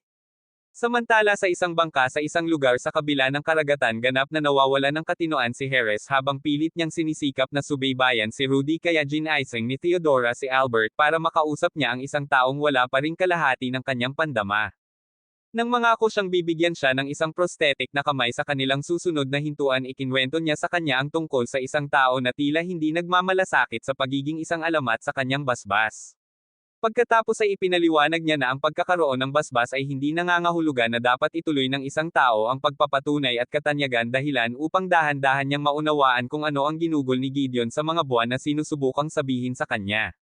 Sa tindahan makalipas ang ilang oras inihain ni Gideon sa mga babae ang kanyang signature honey milk at pagkatapos niyang bigyan ng tubig ng asukal ang mga gagamba ni Tis biglang hiniling ni Rudy na maligo kasama si Reed. Sa sandaling sabihin niyang oo hiniling ni Tis na sumama sa kanila at ipakita ang isang talaarawan na ginagamit niya upang suriin ang bawat paliguan na naligo niya. Makalipas ang ilang sandali sinubukan niyang tangkilikin ang maligamgam na tubig ngunit mabilis niyang naalala na dapat siyang mag-ingat dahil maaaring magpasya si Rudy na ipadala si Reed sa kabilang panig dahil sa pagiging kakaiba sa kanyang kapatid. Sa kabutihang palad sinira ni Reed ang yelo sa pamamagitan ng pagtatanong sa kanya kung ano siya noong bata pa sila at pagkatapos sabihin na siya ay palaging pareho sinabi ni Rudy sa kanila ang tungkol sa unang pagkakataon na siya ay nakipaglaban sa isang halimaw. Bagamat wala siyang karanasan wala siyang pagpipilian kundi sundin ang kanyang kapalaran bilang bayani ngunit mabilis siyang nadaig ng oso. Nang mapagtanto na siya ay masyadong mahina para makaligtas sa laban tinanggap niya ang kanyang kapalaran at talagang medyo gumaan ang pakiramdam niya dahil hindi na niya kailangang harapin ang lahat ng tumatawag sa kanya na weirdo. Sa kabutihang palad sa wakas ay nagpakita si Gideon at hiniwa ang owlbear sa kalahati bago ito niyakap at humingi ng paumanhin sa sobrang tagal. Pagkatapos ng biyahe pababa ng memory lane sinimulan niyang ipaliwanag kung paano ginagawang imposible ng kanyang kapangyarihan na maramdaman niya kahit ang init ng tubig at ang bawat normal na bagay na mararanasan nila bilang tao. Nang sabihin din niya kay Reed na ang dahilan kung bakit siya palaging nagagalit sa kanya noon ay dahil nagseselos siya sa kung gaano siya kadaling magpahayag ng sarili, naging emosyonal sina Reed at Tess at nagpa siya na tulungan siyang makaramdam ng tao kahit na ang gastos. Pagkatapos mag-almusal kinabukasan pinasalamatan ni Gideon si Tess sa pag-aalaga kay Rudy sa lahat ng oras na ito at dahil sa kalmadong pag-uugali nito napagtanto niya kung bakit labis ang tiwala sa kanya ni Rudy kaya nagpa siya siyang ibigay sa kanya ang buong kwento tungkol kay Godwin at sa pagpapala ng dyablo. Nang marinig na iniinom ito ni Rudy upang mabawasan ang epekto ng kanyang mga pagpapala, sinabi ni Gideon sa kanila na maaaring umabot sa punto na wala na siyang anumang poison immunity at iminumungkahi na tanungin si Godwin para sa higit pang mga detalye tungkol sa gamot. Matapos siyang pasalamatan sa pagiging maalalahanin, sinabihan ni Tess si Gideon na huwag iparamdam kay Rudy na nagkamali siya sa pamamagitan ng pagpili sa kanyang sarili kahit minsan, ngunit tiniyak niya sa kanya na gagawin lamang niya ang makapagpapasaya sa kanya. Pagkatapos ay sinabi ni Tess na kailangan niyang kumuha ng mga supply para kay Godwin sa mga pantalan, ngunit nag-aalok siya na kunin ito para sa kanya dahil alam niya ang lahat ng pinakamahusay na mga tindahan kaya nagpa siya si Reed na kumuha ng ilang mga Drake upang siya at si Tess ay makapagsimulang magtungo sa lumang Elven Ruin kung saan pinananatili ni Rudy si Godwin. Nang umagang iyon nakarating sina Albert, Theodora at Ares sa bayan, ngunit nang imungkahi niyang kumuha ng isang inn malapit sa mga pantalan para makakuha ng higit pang impormasyon, tumanggi si Ares at itinapon sila upang makahanap ng mas magandang lugar na malapit sa sentro ng bayan. Sa parehong oras nakahanap si Gideon ng tindahan ng mga gamit ni Godwin at halos himatayan sa gulat nang biglang sumulpot si Danan na nawawala ang isang braso. Habang mabilis silang nakahanap ng restaurant na maabutin, gumamit si Theodora ng cloaking spell para itago ang sarili at si Albert para makinig sila sa kanilang pag-uusap. Pagkatapos ay sinabi ni Danan kay Gideon ang lahat tungkol sa kung gaano sila kalungkot mula noong umalis siya at hiniling na bumalik siya, ngunit sinabi sa kanya ni Gideon ang parehong bagay na sinabi niya sa iba bago ihayag na nasa bayan din si Rudy. Pagkatapos niyang ipaliwanag ang kanyang kasalukuyang sitwasyon, ipinaalala sa kanya ni Danan na hindi pa siya nagkaroon ng sapat na lakas ng utak para magproseso ng komplikadong impormasyon, ngunit nangakong lalaban siya kasama ni Rudy anuman ang pipiliin niyang gawin sa kanyang mga pagpapala. Habang siya ay bumangon upang tulungan siya, tinanong ni Gideon kung ano ang nangyari sa kanyang braso, ngunit kumilos siya na parang walang problema habang pinag-iisipan ni Theodora at Albert na ibunyag ang kanilang mga sarili. Noon nanirahan na si Ares sa isang inn, ngunit pagkatapos ay nakatanggap siya ng sorpresang pagbisita mula sa pangalawang Danan na kahit papaano ay buo ang magkabilang braso. Dahil sa pagkakaroon ng utak na kasing laki ng walnut, hindi pinansin ni Ares ang halata at nagsimulang magtanong tungkol kay Gideon. Kaya ipinaliwanag ni Danan ang kanyang bagong buhay kasama si Reed sa shop. Ang katotohanan na nakuha pa rin ni Gideon ang isang maharlikang body tulad ni Reed ay naging sanhi ng pag-alis ni Ares at ang kanyang galit ay nadagdagan lamang ng mapagtanto. Napagtatanto na marahil ay sinusubukan din ni Ruby na makipagbalikan sa kanya. Makalipas ang ilang minuto, pareho silang nakarating sa tindahan at agad na sinimulan ni Ares ang lugar, ngunit pagkatapos na mapunit ang kama ang kanyang galit ay triple. Kaya inutusan niya si Danan na tulungan siyang mahanap ang mga ito nang hindi namamalayan na pinaglalaroan siya. Samantala huminto na lang si Gideon sa pagtakbo kasama si Danan dahil ipinaliwanag lang niya kung paano siya inatake ni Shinsaden patungo sa Zoltan at kinagat ang kanyang braso. Nang tanungin ni Gideon kung paano siya nakaligtas pagkatapos nasaksakin ang kanyang puso, sinabihan siya ni Danan na huwag mag-alala dahil maaari nila siyang talunin muli. Sa sandaling iyon nakita nila ang isang spirit drake na lumilipad patungo sa mga guho, kaya sinabi ni Danan kay Gideon na tumakbo sa unahan dahil siya ay mas mabilis.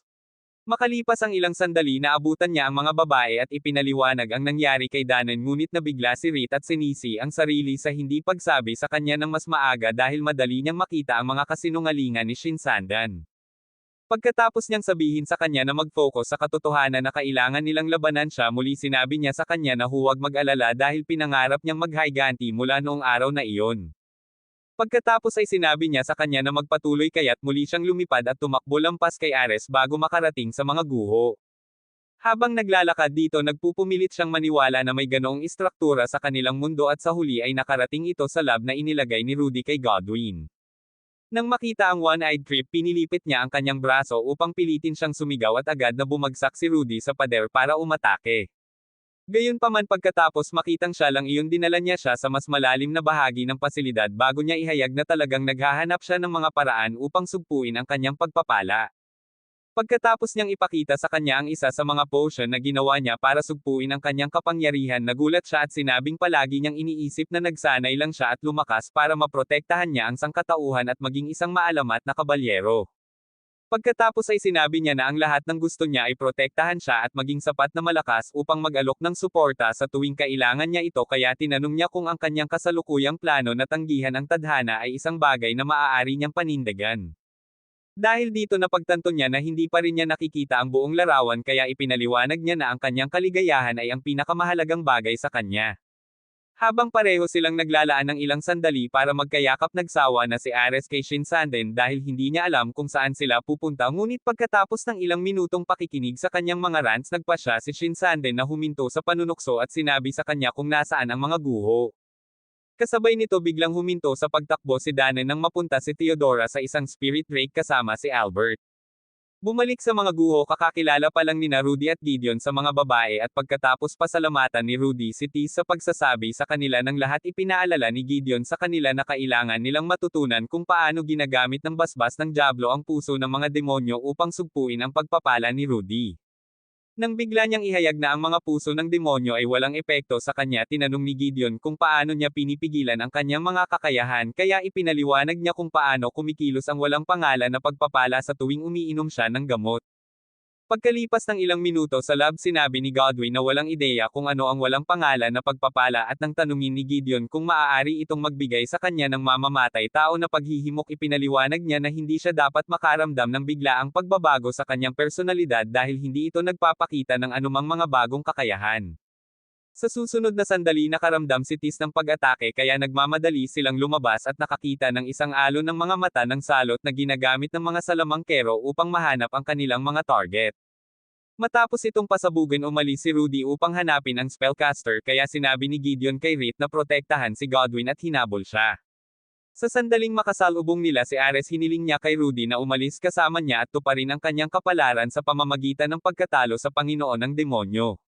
Ngunit tumanggi siya at sinabi sa kanya na wala na siyang balak na maging bida. Nang hindi niya pinansin ang mga nais nitong ipaalala sa kanya ang kahalagahan ng pagiging isang bayani, sinubukan ni Gideon na makipag-usap sa kanya, ngunit tumugon siya sa pamamagitan ng pagsabog sa kanya sa pader. Sa susunod na sandali, sinaksak ni Rudy ang kanyang loob at sinabi sa kanya na magpasalamat na pinili niyang makaligtaan ang kanyang mahahalagang organ. Pagkatapos ay pinagaling niya si Gideon at sinabihan si Ares na kalimutan ang tungkol sa kanyang mga pangarap na makatrabaho siya bago umalis. Sa sandaling iyon, bumalik si Shinsaden kay Bowie at sinubukang bigyan siya ng potion, ngunit pinagaling ni Ares ang kanyang sarili at sinabihan siyang ihinto ang pagkilos dahil nararamdaman na niya ang demonyong aura. Nang marinig ito, nag-aalok si Shinsaden ng pansamantalang pagsasama at nangakong tutulungan siyang makahanap ng lumang relic na pag-aari ng unang bayani. Matapos niyang sabihin na makakatulong ito sa kanyang muling pagsasama-sama ni Rudy upang matupad ang kanyang pangarap, walang kabuluhang pumayag si Ares dito. Habang patungo sa mas malalim na antas, makalipas ang ilang sandali, naalala niya ang unang pagkakataon na nakita niya si Rudy at nahumaling sa pagliligtas sa mundo sa tabi nito. Samantala, kakasabi pa lang ni Gideon sa natitira sagang tungkol sa kanya, at pagkatapos gamitin ni Tis ang kanyang mga kakayahan sa Aura Sensing para kunin ang puwersa ng buhay ni Shinsaden, tumakbo silang lahat para pigilan sila. Sa parehong oras, ginawa ito ni Danen sa loob ng mga guho kasama sina Albert at Theodora, na pagkatapos ay nagtanong kung handa na ba siya sa maaaring mangyari kapag nahanap nila sina Ares at Rudy. Kapag sinabi niya sa kanya na pumunta sa punto kung mayroon siyang sasabihin, sinabi niya sa kanya na tumuon sa paggawa ng pinakamahusay na ginagawa niya pagdating ng oras. Sa susunod na sandali, binuksan niya ang elevator at tumalon hanggang sa sahig na pinasok ni Ares bago binato ng espada si Shinsaden. Matapos itong harangin, umaasa siyang magsisilbing kalamangan ang kasalukuyang kapansanan ni Danen, ngunit madaling nakaiwas si Danen sa kanyang pag-atake at ginawang soccer ball ang kanyang ulo na may malakas na suntok. Pagkatapos ay pinasalamatan niya ito sa pagkagat sa kanyang mahinang kaliwang braso at ipinagpatuloy ang paghampas sa kanya sa dingding na may mga suntok. Nang magsimulang humingi ng tulong si Shinsaden, una nang pinigilan ni Ares ang kanyang sarili sa pag-atake sa sarili niyang miyembro ng partido, ngunit pagkatapos ng ilang segundong pag-iisip, nazap niya si Danen. Nang makita ito, agad siyang sinaksak ni Shinsaden sa bituka at kinaladkad ang dulo ng kanyang espada upang sumabog, ngunit nanatili si Danen sa kanyang mga paa at kumikilos para sa pangalawang round. Matapos kilalanin ang kanyang lakas bumalik si Shinzanden sa kanyang orihinal na anyo upang makakuha ng mataas na kamay ngunit hinarangan ni Danan ang lahat ng anim na espada niya gamit ang dalawang daliri hanggang sa mabasag ang mga ito laban sa kanyang paghipo. Gayunpaman nagawa ni Shinzanden na ipasok ang isa sa mga blade sa kanyang bituka kaya inamin ni Danan ang pagkatalo at bumagsak. Nagtataka si Ares kung gaano siya kadaling nagtaksil sa kanya ngunit pagkatapos niyang isipin kung paano niya ginugol ang napakaraming oras sa pagbabalak laban kay Gideon dahil lang sa kung gaano siya kalapit kay Ruti tinanggap niya ang kanyang kadiliman at sinundan si Shinzanden sa Chamber of Relics. Gamit ang isang serye ng mga espesyal na code si Shinzanden ay pumutok sa isang gintong kahon na naglalaman ng mga sagradong espada ngunit si Ares ay nalilito at nagtanong kung paano ito posible dahil isa lamang ang dapat na umiiral. Pagkatapos ay ipinaliwanag ni Shinzanden na hindi tulad ng bayaning espada na ginagamit ni Ruti sa labanan ang mga ito ay ang tunay na mga espada ng alamat mula sa panahon ng unang bayani. Ipinaliwanag pa niya na ang tanging paraan upang maibalik si Ruti ay ang pag-ibig kay Gideon at tiyaking hawak niya ang espada upang palakasin ang kanyang pagpapala. Makalipas ang ilang sandali nahanap ni Gideon at ng mga babae ang Chamber of Relics at naghanda para sa isang laban ngunit naunang lumabas si Shinzanden dala ang katawan ni Jie kaya agad siyang inatake ni Reed. Sa sandaling sinubukan ni Gideon na tulungan siya nagpatawag si Ares ng nagninangas na apoy upang sunugin sila kaya tumuon sila sa pag-iwas hanggang sa lumikha si Ruti ng mga kalasag upang protektahan sila. Pagkatapos ay nag-aalok siya na patawarin si Ares kung hihinto siya sa pagkabaliw ngunit tumugon siya sa pamamagitan ng pag-channel ng kanyang mga kakayahan upang lumikha ng isang maitim na sibat kaya't siya ay tumugon sa kanyang sariling spell at halos sirain ang buong sahig. Habang tumatakbo si Tis para protektahan si Godwin sinubukan ni Ares na bunutin ang sagradong espada ngunit biglang nagpakawala si Ruti ng malakas na ipoipo na pumipilit sa lahat pabalik at nabasag ang espada. Tulad ng napagtanto ni Shinzanden na siya ay lampas na sa antas ng alinman sa mga nakaraang bayani naramdaman ni Tis ang isang bagay na malapit nang umakyat mula sa isang mas mababang antas kaya't sinabi niya kay Reed na tumalon sa daan. Sa sandaling iyon binasag ni Theodora ang lupa habang tumatalon siya at binalot ng tanikala si Reed bago inatake si Ruti. Agad na tinanong ni Ruti kung bakit kaya ipinaalala niya sa kanya na ang mundo ay nangangailangan ng isang bayani at sinabi niyang handa siyang isakripisyo kahit na hindi ito ang tamang gawin. Pagkatapos ay ipinaliwanag ni Ruti na hindi niya ginasto ang kapangyarihang ito ngunit tumanggi si Theodora na makinig at sinabing kailangan nilang sundin ang kalooban ng Diyos sa pamamagitan ng pagsunod sa tadhana. Matapos makatakas sa mga kuko ng kanyang espiritong si Drake ipinaalala ni Reed sa kanya na si Ruti ay hindi nag-iisa sa lahat ng kanilang misyon at sinabing hindi niya kailanman tatanggapin ang ganoong kalupit na kapalaran kahit na nangangahulugan ito ng pagkontra sa Diyos. Nang marinig ito inamin ni Shinzanden na gustong-gusto niyang makatrabaho siya kung hindi sila sinumpaang magkaaway. Sa sandaling iyon sinubukan siyang salakayin muli ng espiritong si Drake kaya nagmamadaling pumasok si Gideon sa elevator at pinalakpakan ito ngunit agad na gumamit ng bakal na bato si Ares para maputol ang mga linya. Sa susunod na sandali hiniwa ni Ruti ang sibat ni Theodora sa kalahati at sinubukang habulin sila ngunit pinigilan siya ni Shinzanden at pareho silang sumabog sa mas mababang antas upang magpatuloy sa pakikipaglaban. Sa sandaling iyon inatake ni Ares si Tis at nakumbinsi na walang makakapidyaw sa kanya kaya nagpa siya si Godwin na huminto sa pagtatago at naghagis ng aparatong gumagawa ng fog upang makagambala sa kanya. Gayunpaman siya ay nahulog sa isang iglap ngunit pagkatapos na matapakan din ni Ares ang gagamba ni Tis ginamit ni Danan ang kanyang huling lakas upang barilin sina Gideon at Reed pabalik kay Ares. Nang makita sila na wala niya ito at sinubukang umatake muli ngunit sa pagkakataong ito nagpa siya si Gideon na huminto sa paglalaro ng maganda at pinutol ang kanyang mga kamay bago maglipag ng isang nakamamatay na strike na nagpapadala sa kanya hanggang sa ulap. Noon kakabangon lang ni Shinzanden ngunit bago kalabanan si Ruti binitawan niya ang isa sa mga sagradong espada at nagsimulang magyabang tungkol sa kanyang kapalaran hanggang sa mawala ito sa kanya at nagpas siyang purihin siya sa lahat ng bagay. Sa sobrang galit hinawakan niya ang sagradong espada at tinanggal ang ulo nito ngunit bigla nitong pinalalakas ang kanyang pagpapala hanggang sa tuluyang naglaho ang kanyang pagkatao.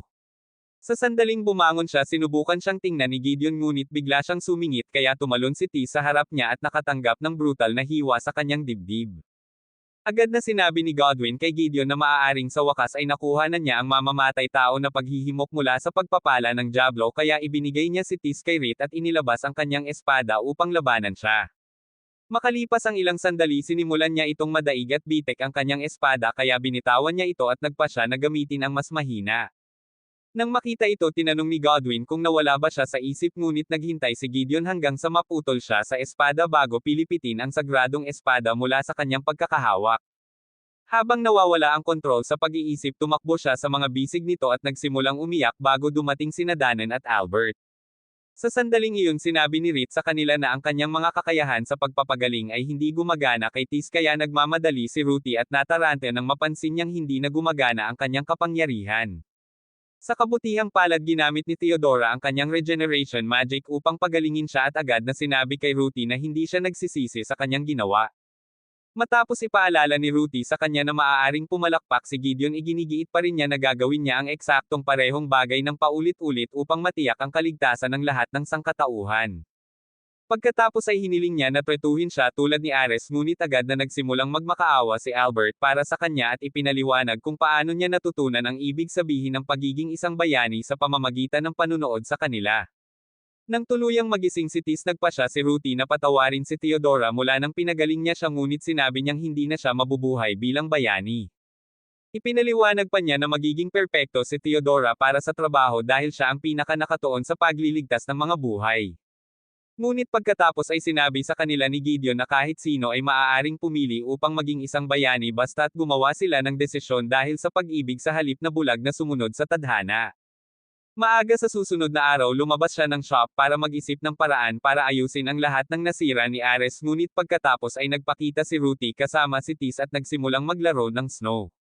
Nang lumabas din si Reed at sinabihan siyang mag-ingat sinabihan niya silang huwag mag-alala dahil ang sipon ang unang bagay sa kanyang bucket list ng mga regular na karanasan ng tao. Sa hapag ng almusal ilang sandali tinanong ni Gideon kung seryoso ba siya sa pagsisimula ng sarili niyang sakahan kaya sinabi niya sa kanya na bibili talaga sila ng lupa mamaya pagkatapos mag-alok si Reed na manatili at manood ng tindahan. Nagpasalamat siya sa kanya sa palaging pagtulong at nagtungo sa kapilya para sa libing ni Ares. Sa labas ng kapilya makalipas ang ilang minuto sinabi sa kanila ni Danen na lalabas siya pagkatapos ng ilang araw na pagpapahinga ngunit pagkatapos ay tinanong niya kung paano magagamit ni Shinsaden ang mga sagradong espada. Naalala ni Tis noong sinabi ni Theodora na ang mga espadang iyon ay ginamit ng unang bayani at sinabing ang unang bayani ay malamang na isang Asher na demonyo tulad ni Shinsaden na magpapaliwanag kung bakit mayroong 6 na espada.